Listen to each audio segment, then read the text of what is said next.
lagi dengan saya Zanubani Amila Manzil. Oke, kita akan melanjutkan studi hadis bab 8 dengan judul hadis dhaif dan maudhu. Nah, hadis merupakan sumber ajaran Islam yang kedua setelah Al-Quran.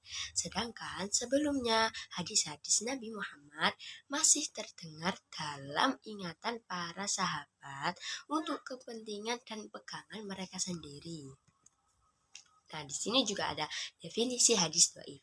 Hadis dhaif ialah hadis yang tidak memenuhi persyaratan hadis sahih dan hadis hasan.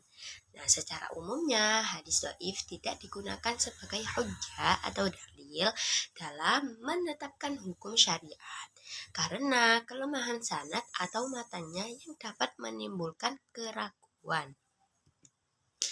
Definisi hadis maudhu. Hadis maudhu ialah hadis yang dibuat-buat dengan mengatasnamakan Rasulullah.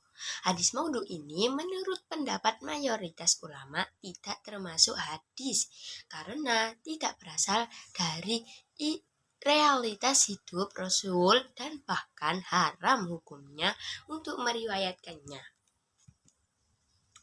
Ini ada sejarah kemunculan dan latar belakang hadis maudhu.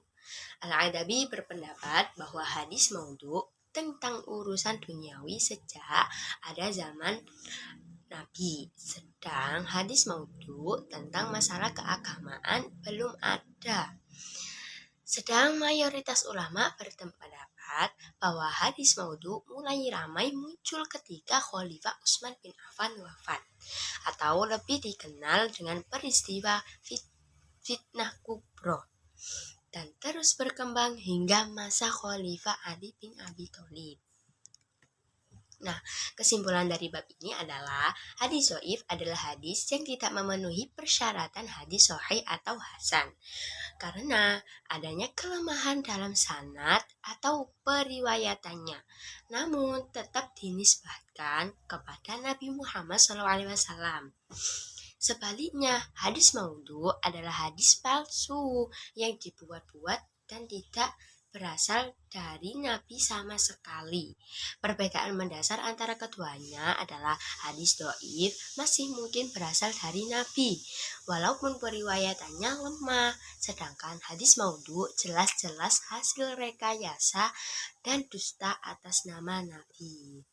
Jadi begitu perbedaannya. Oke, sekian dari presentasi bab 9 ini. Bila ada salah kata mohon dimaafkan sebesar-besarnya. Ini Siratul Mustaqim. Wassalamualaikum warahmatullahi wabarakatuh.